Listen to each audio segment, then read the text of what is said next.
Sitaram. Good morning and welcome to all our brothers and sisters listening to this program in Trinidad and Tobago, of the islands, or worldwide. Those of you who are on social media as well. I want to welcome you to our regular program on addiction and recovery. I'm your host, Ramnaresh Dwarika, and this is an interactive program. Of course, you can call in at any time, 663-2335, 663-1027. The numbers are on your screen. And if you have a question or a brief comment, you're quite welcome to make those. And let me remind you, this program will also be recorded and posted on Facebook and YouTube at the end of the program.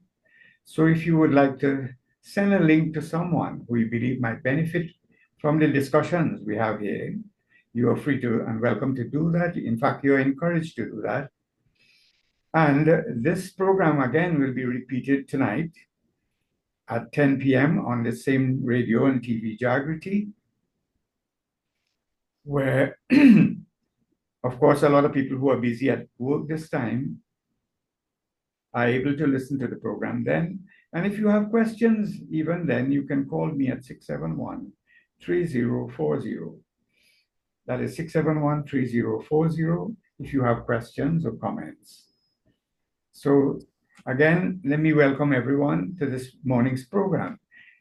We are fast approaching Diwali, will be next week in Trinidad and Tobago. So let me take, up front and wish everyone a happy and religious and spiritual Diwali celebration.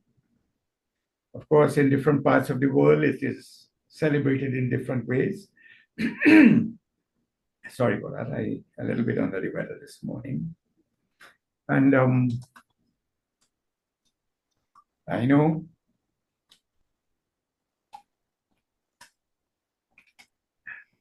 yes. So that the program, as I said, is about addiction and recovery. But on the previous programs, we have been looking at some of the basic underpinnings of addiction and recovery. Because a lot of people start off using alcohol and other drugs recreationally at first. Some start off using it to satisfy their curiosity. Because the illicit drugs, that is the alcohol, the beers, the wines, all of that are heavily advertised. And as I say that, I want to thank this media house for their principal position in not advertising alcohol and anything that is not good for you. I know they forego a lot of revenue as a result, but they do this as a public service. And the Sanatan Dharma Mahasabha need to be commended for that effort. I wish other corporate citizens would take a cue from this. So that, yes, a lot of people start off using it out of curiosity because they are encouraged. And we live in a society where drinking has become part of the fabric, the culture, not only for any particular ethnic group, but especially for the East Indian population here. There's a very high incidence of alcoholism and alcohol use. Being an East Indian myself, and a person in recovery, I am totally aware of this, what's happened, in the culture that we live in. So that a lot of people start off using it like that to socialize, to celebrate, to mourn. It is served at funerals, at Christmas, at even Easter time, carnival, social events, get-togethers, river lines, you name it. They are all punctuated by the use of alcohol and sometimes other illicit drugs as well. So a lot of people will be, it goes without saying, unless we change the culture of the society, a lot of people are going to use alcohol. In fact, I was part of a survey many, many years ago, 25 years ago, where we looked at alcohol use in primary schools, children by age 9, in the majority of cases had already tasted alcohol in some form. And the majority of them would have gotten it from a relative, somebody in the household. Indeed, in my own case, and I'm not casting blame here on my ancestors, but I remember my grandmother giving me a drink when I was just about 6, a drink of wine for Christmas. I never forgot that. So sometimes these innocent acts of love, you know, can make indelible impressions on a young mind. And so I remember waiting for Christmas every year. I never forgot where you were kind of the rules were relaxed, and children were allowed to go and take a drink and go and visit friends and get drunk even. The adults, when they were drinking, were often young children. And in some households, it has become a practice, to I am aware of it. Give them one for the worms. The older folks who were drinking would say, give the young children, thinking it was good for, worms. Although sometimes these worms grew into what we call snakes eventually, with an insatiable appetite for alcohol and drugs. So that while we, for the most part, in this part of the world, in Trinidad and Tobago, we have kind of concerned ourselves more with the end result of alcohol.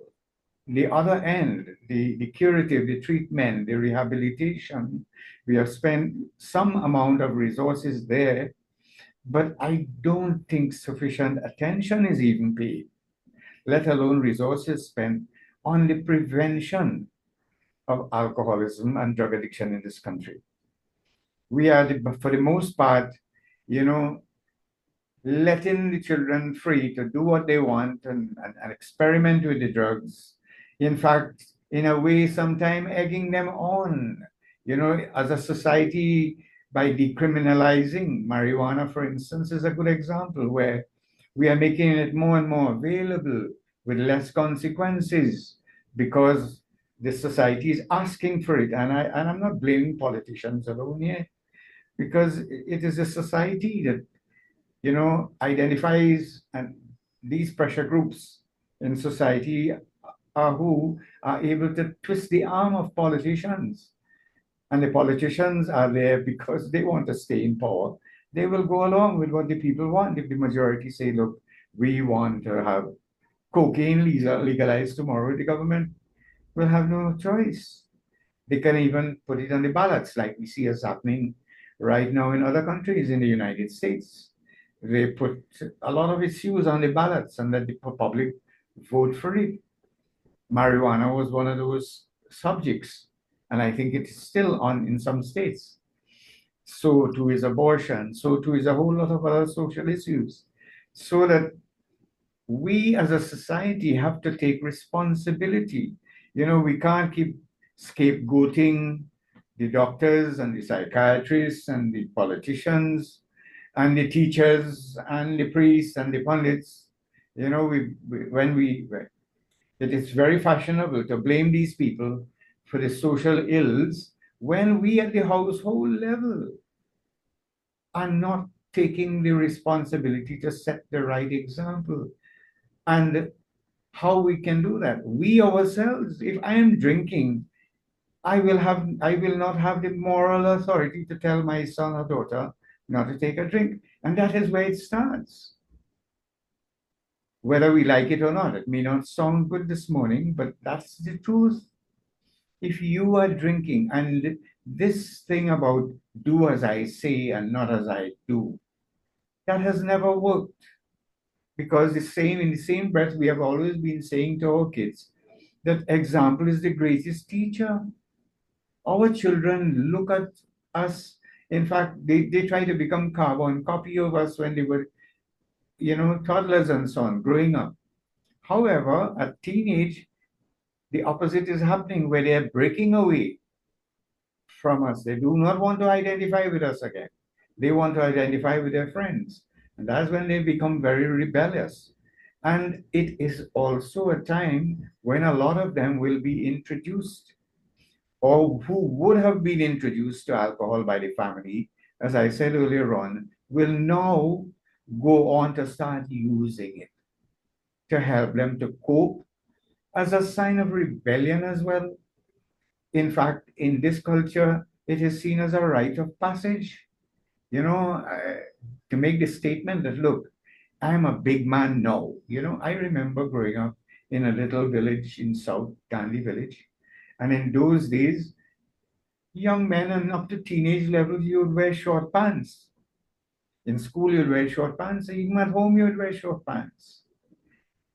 That has changed dramatically. Now, little children don't wear short pants anymore. They, even from primary school, they want to wear long pants. Outside of school, they are wearing long pants, I remember.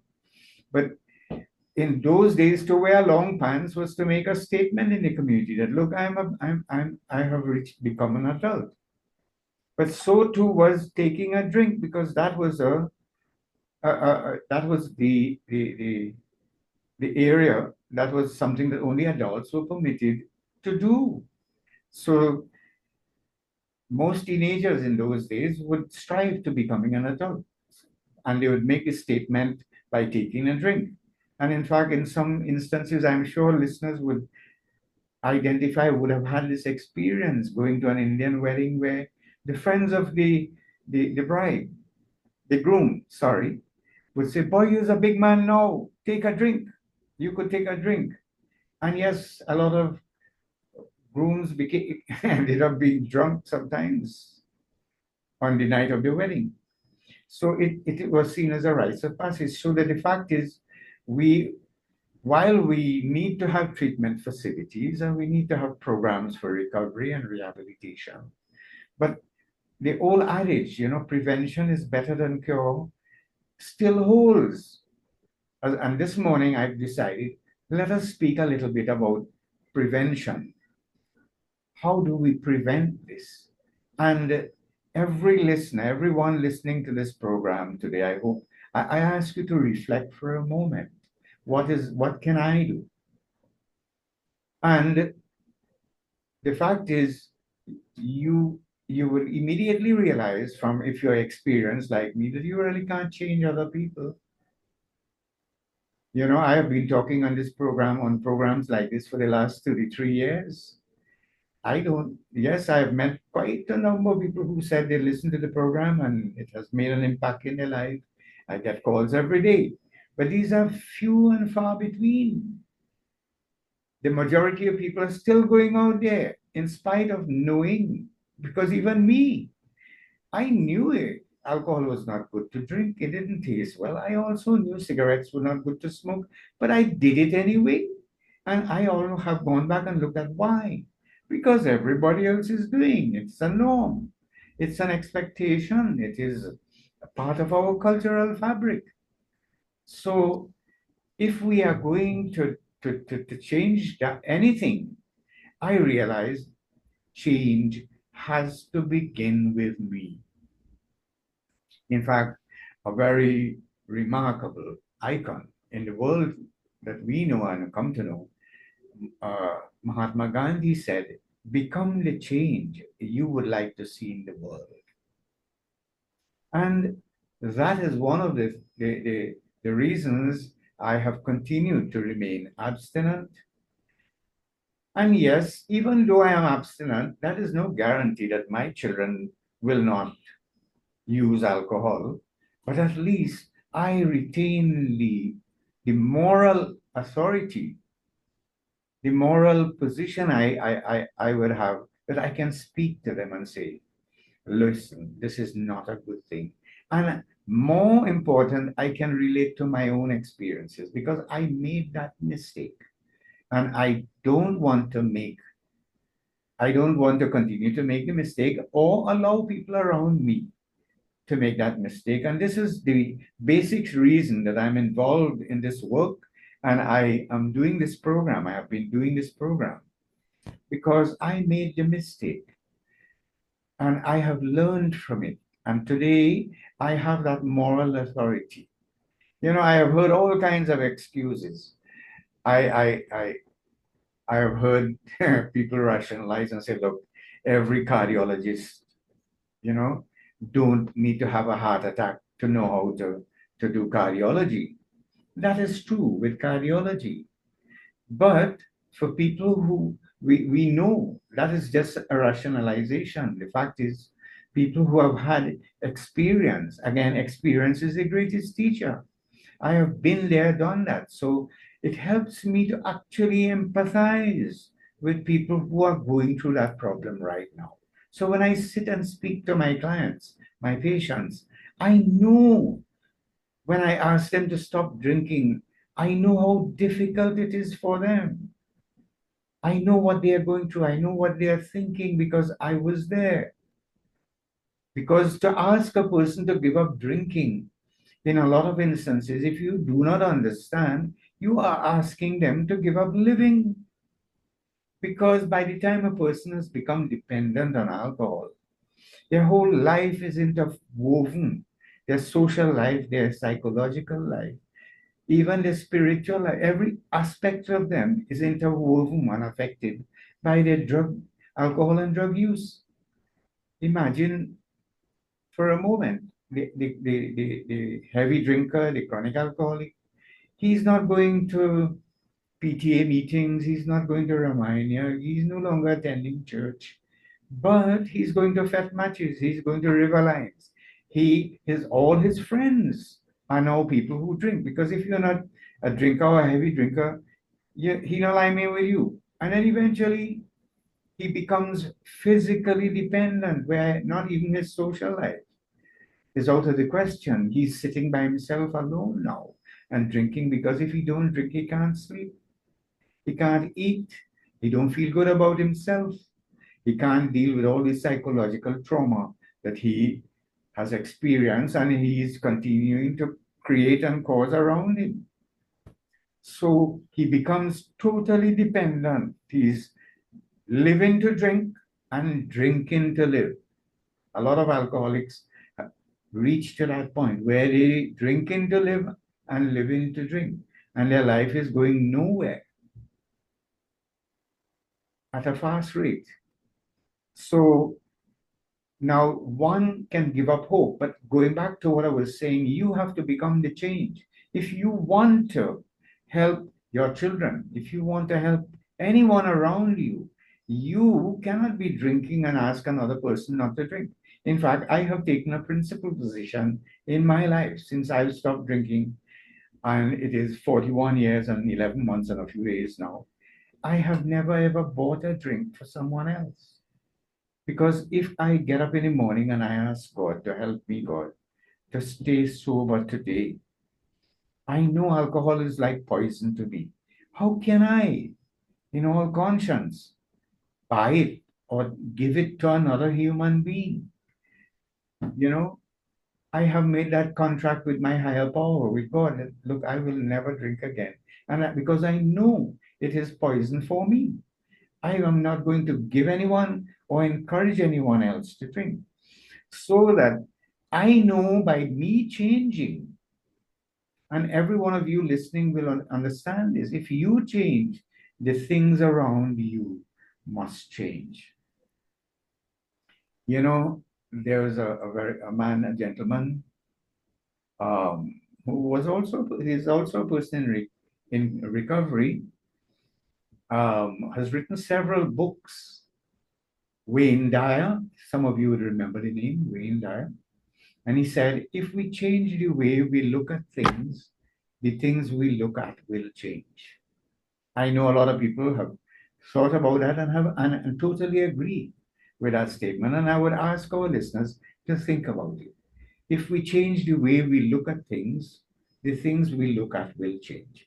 However, the only way we would change the way we look at things, we have to change our own attitude towards these things.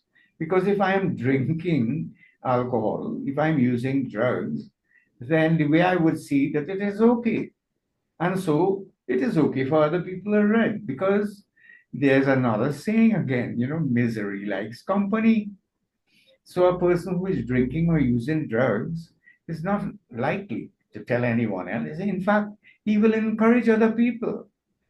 And I'm sure a lot of listeners out there would identify. Anytime you try to stop drinking, and those people in recovery would remember, people up to even insulting you and saying, why are you trying to be stingy now? What, you think you're a priest, or you're afraid of your wife? And they will find all kind of derogatory things to tell you when you say, look, I'm not taking a drink today because misery likes company. So that I'm saying we have to, while we need to have the treatment and rehab houses, and we need much more of them because this problem is not getting better, we need to do much more work at preventing it in the first place. And like I said, the change has to begin with you, you who listening to this program. You may not think you're an alcoholic, and you, most of you are not alcoholics who listen to this program. I know that. There's a lot of people in the Hindu community I meet, every day when I go there, who listen to this radio television station, and they're non-Hindus as well. There are a lot of people in this country who follow this program, this segment especially, and they refer to the program to their relatives and to their friends and so on. And but some of them still take their drink, and then they do, and this program is not about stopping people from enjoying alcohol. The trick there, the cunning, baffling, powerful message of alcohol is that not everybody who drinks will become alcoholic, which is true. 90% of the people who drink will not become alcoholic. So that because of 10%, they should not be deprived of having a drink. Problem is that not everybody who drink will become an alcoholic, everybody who drink is putting themselves at risk. And everybody who became alcoholic started with that first drink. So now let's have this conversation. Fact is, you may not be an alcoholic, but if your father, grandfather, great grandfather, mother, grandmother, great grandmother were alcoholic, then you might have inherited the genetic predisposition to alcoholism.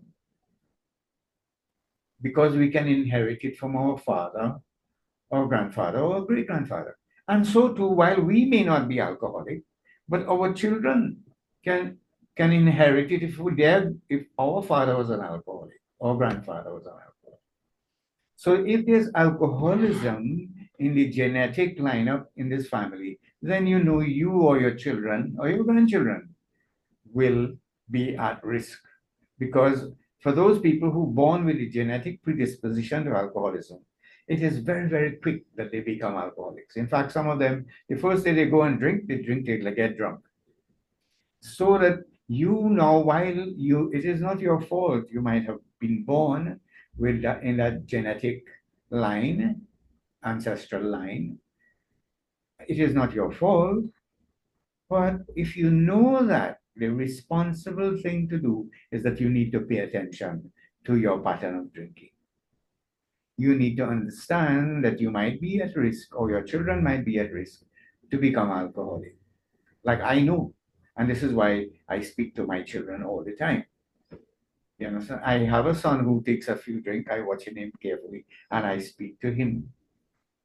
And I honestly, if I make a comment, I would wish that he stopped completely, because you never know when you cross from social drinking into compulsive drinking. There's a sort of imaginary borderline there that you never know. Today you might be a social drinker, but tomorrow you might have crossed into compulsive drinking. And how do you tell the difference? And this is critical. Every listener listening here today, if you take a drink, you need to understand this.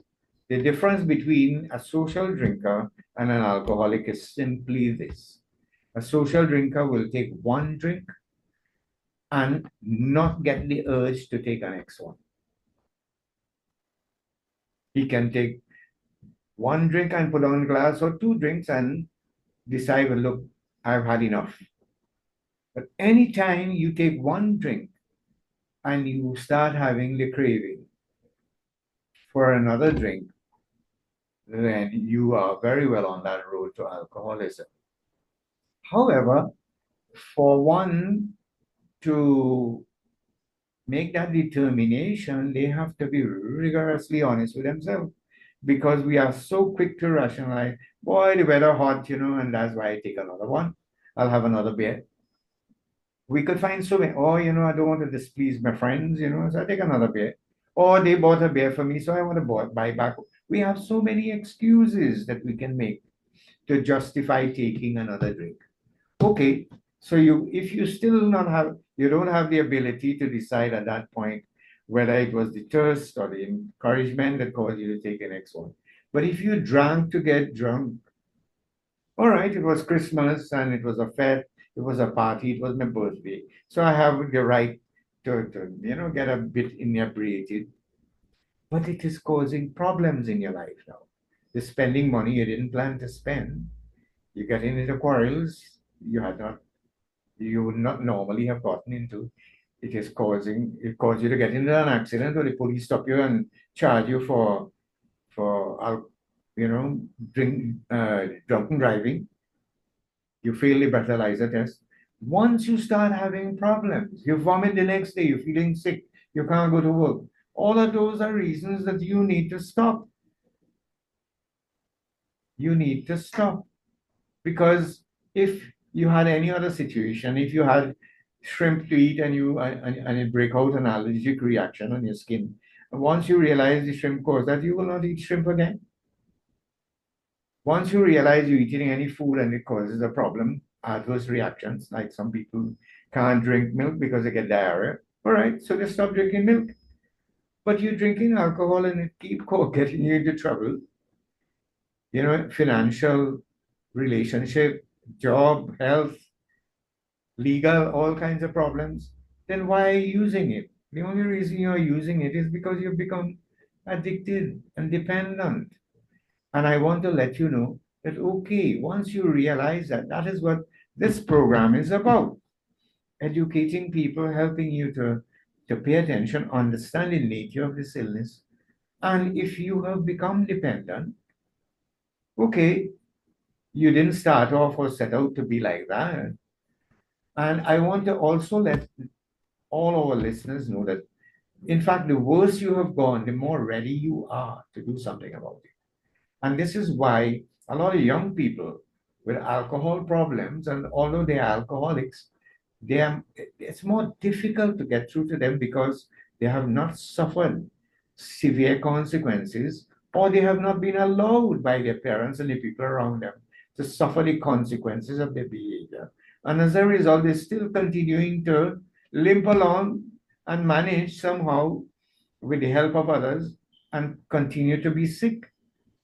But I am saying today could be that day when you decide, look, enough is enough. In fact, I have not been drinking for the last 41 years, and I can enjoy myself. I can sing, dance, laugh, tell jokes. I'm in fairly good health, thank God. I knew if I had continued to drink, I'd be, like you say, dead, rotten, and forgotten by now. Most of my friends, my drinking friends who didn't stop, they're all gone. So that, again, I can speak from experience. So I'm speaking to our brothers and sisters out there. If if you can, there's so many other things to drink, man. There's Morbi, there's sea moss. You can make mango drink. You name it. We in the tropics here, we have every day we could have a different drink. There are herbal drinks. There's fever grass. There's cinnamon. There's a whole lot of things that are very healthy as well for us to drink. Alcohol doesn't taste good, and it's no good. Yes, I've had the argument that, a tablespoon of alcohol is good for your heart. There might be some truth in that people drink a glass of wine. But like I said earlier in our conversation, if people can take that one drink and stop and enjoy it and the benefits of it, the health benefits or the social benefits, we have no problem with that on this radio station. This is not about drying up the world. This is about helping people to be honest with themselves and realize, hey, this thing is causing a problem now. I need to do something about it. And if you think you need to do something about it, then help is available. We have Cora Hospital that runs a free clinic every Thursday. You get there for 8 o'clock. They'll see you whether you have a referral or not, and they will take some information and you'll be enlisted in the program. If necessary, they will accept you into the full-time program, in-house program. Then we have so many other uh, non-governmental organizations in this society that is providing human service. Some for a little fee, just, I mean, if you are there, they have to feed you, they have to pay their staff and all of that. So some uh, expect that you would make a contribution. So we have New Life Ministries at Mount St. Benedict. There's Rebirth House in Port of Spain. The Rebirth House um, in Caranage. There's also the Heal House in Central Trinidad. There is the Ward 1 clinic, the psychiatric clinic in San Fernando that screens alcoholics and drug addicts. And this screening can also be done at all the other clinics in Trinidad and at the health centers. There's a 1 day you can inquire in your community when the psychiatric team visits. If you have a problem with alcohol or drug addiction, you can see mental health officers, psychiatrists there who will guide you and make the evaluation. And then there's, of course, featured in the same program, there's Serenity Place at Cochrane Village in Guapo. There's the New Life Ministries that has Center for Women in Santa Flora. So there's a lot of resources provided by the government and non-governmental organizations in Trinidad and Tobago. And anyone interested, you can call me at 671-3040 and I'll provide you with information. I will link you up with these facilities. And in addition to that, we have probably the largest concentration of Alcoholics Anonymous groups per capita than any other country in the world. There's about 120 active AA groups. There are NA groups in the country in various communities, and these are all for free. So that anyone who thinks they have a problem, you get in touch with me and we can speak about this. But I want to let every listener know today that change has to begin with you. And if you change, then you'll have the moral authority to ask someone else to change. Then you have a message to give. You have to become the message. You can't just tell people to drink while you're drinking. And this is why I think medicine has failed, because I suppose doctors and psychiatrists who are still taking the drink don't feel that level of moral conviction that they could tell and impress the other person. And the tools that the various disciplines have, that is what they will use. For instance, the psychiatrist will use chemotherapy, but common sense will tell you you can't use drugs to treat drug addiction. And yes, the pundit and the priest will try to use religious, persuasion. But human beings, we are biopsychosocial spiritual beings. And if anyone is going to impact or develop a plan that will successfully address the alcoholics and the drug addicts problems, remember human beings are biopsychosocial, spiritual, and alcoholism and drug addiction affects all four areas. So any plan that does not affect all four areas are doomed to fail even before they start. So in my practice, this is how I look at it. You look at the biological effects that alcohol has caused, or the biological reasons the person became predisposed to alcohol use or were continuing to use that precipitated their drinking or perpetuating their drinking and drug use. You have to look at all those factors and you have to find alternative so that if alcohol became a crutch that the person was using to continue to live, and you want to take away that crutch, you have to give them something else. And this is, I think, where we are failing. In fact, we're supposed to be able to teach them so they avoid having to use crutches in the first place. So I know we are coming up to the end of the program. We have spoken a lot. And I want to thank Radio and TV Jagriti for hosting the program. I also would like to thank the Mahasabha. I want to thank all those people who call and comment. And I want to encourage you, please remember this program is going to be posted on Facebook and YouTube in a few moments.